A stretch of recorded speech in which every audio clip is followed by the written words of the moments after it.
Good morning.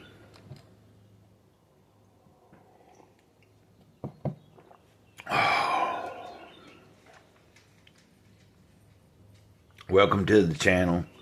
The channel is Gray Cloudy Day, and I'm Gray Cloud, Sage of the Eternal Moment.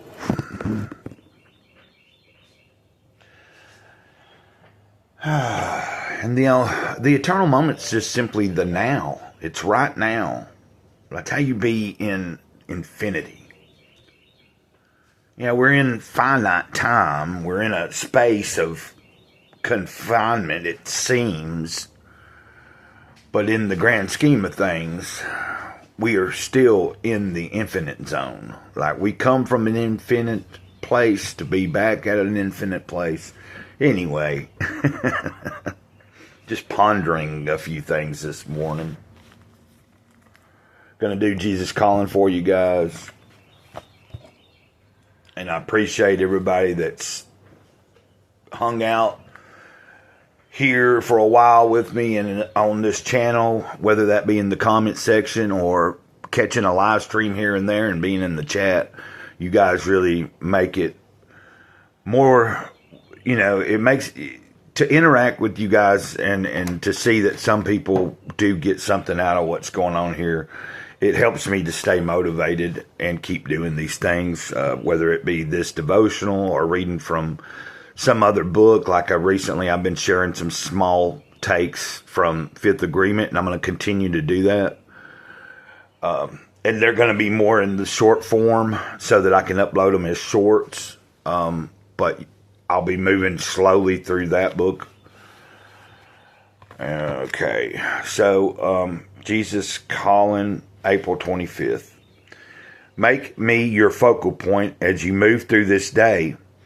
Just as a spinning ballerina must keep returning her eyes to a given point to maintain her balance, so you must keep returning your focus to me. Circumstances are in flux, and the world seems to be whirling around you. The only way to keep your balance is to fix your eyes on me, the one who never changes. If you gaze too long at your circumstances, you will become dizzy and confused. Look to me, refreshing yourself in my presence, and your steps will be steady and sure. I think that's kind of something I've been going through here lately myself, is that I'm learning to focus my gaze back on the right thing. Especially when I'm having days that y'all have heard me mention where I don't know why I'm feeling down, or I don't know why I'm feeling anxious, or something's like toying around in my head and I don't really know what it is. Well, sometimes those are the days that I really have to focus on getting my gaze back onto the spiritual side of life. And that's when I have to say, guide me, let me know what to do next. That's what I need, you know, or what it is that you want from me today. Or sometimes I have to just take a walk and get my head clear, come back with a better, more understanding of whatever it is that's going on. Hebrews 12, verse 2 is the first reference scripture. We do this by keeping our eyes on Jesus, on whom our faith depends from start to finish. He was willing to die a shameful death on the cross because of the joy he knew would be his afterward. Now he is seated in the place of highest honor beside God's throne in heaven. And then we're going to go to Psalm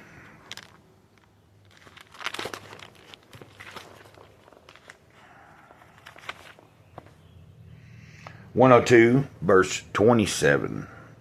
But you're always the same. Your years never end. Yeah, we may feel like, you know, like I take that right there as, for me, today I'm thinking, I've already mentioned, we live within a finite timeline, or what we perceive to be finite, when in reality, the totality of reality is a lot bigger than that, and it's infinite. There's no real beginning and there's no real end. It's infinity. I've got infinity on my wrist. It's a constant this and that. It's the alpha and omega going on, you know? But you're always the same. Your years never end. Does that also refer to us in our lives? Do we try to maintain being the same, like keeping our integrity? I don't know. That's what I try to do. But I think that's referring to the consistency of the Spirit. Now, that could be totally wrong. I'm not a preacher. I'm not a scholar. But I know when I read something and can kind of sense what it might be telling me. John chapter 3, verse 19 through 20 is our last reference scripture. It is by our actions that we know we are living in the truth. So we will be confident when we stand before the Lord. And if our hearts condemn us, for God is greater than our hearts. Oh, wait. Even if our hearts condemn us, for God is greater than our hearts, and He knows everything.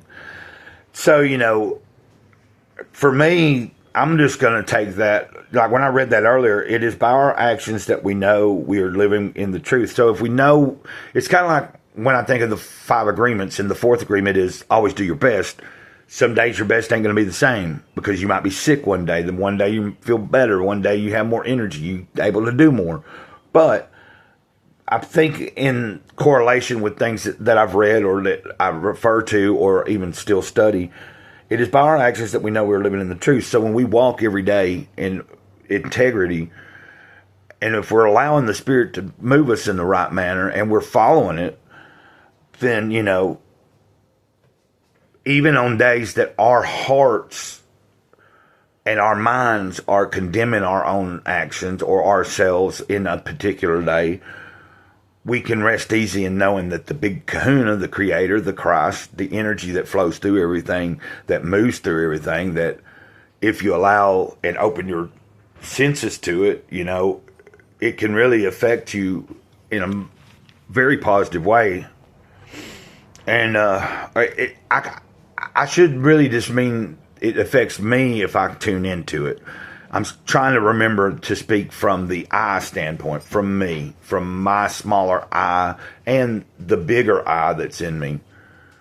So, you know, I can't speak for you or anybody else, but I just can share with you how it's affected me, and it possibly can affect you if you allow it to be in effect in your life. And that doesn't mean that you have to be thumping a book every day. You don't have to be going to a building every week or every day called worship place or whatever, church. But when you have your own everyday understanding of what it is that has guided you and is there, and you have your own relationship with it, that's what matters. That's what matters to me. Like, I do enjoy going to churches. I do enjoy having services when I do go. And I'll probably go again this week. But after this week, it might be another couple of weeks before I go back. I don't know yet. I don't ever know from one week to the next. I just go on how it's feeling, how I'm going, if I'm physically able and all that kind of stuff. And I don't know where all that came from, but, you know, if you could hit that like button, I'd appreciate it. Subscribe if you haven't. There's been several new subscribers. I really appreciate that. And anybody that is new, if you go through any of the old videos, you will see that I have shared from all sorts of different sources. And I talk about a lot of different things throughout the history of the channel. And I share my life and different troubles and tribulations. So anyway, I'm going to get off here and let you guys get back to your day. And I hope you have a wonderful one. Until next time, Mr. Gray Cloud, Sage of the Eternal Moment. Over and out. And the way we tell each other we love each other here in the comment section in this community and on this channel, and the way I end it is with the word ditto. That's a special word between me and Sarah Boylan, who died in 2018. And she was a dear, dear, dear, dear, dear person to me. So, ditto.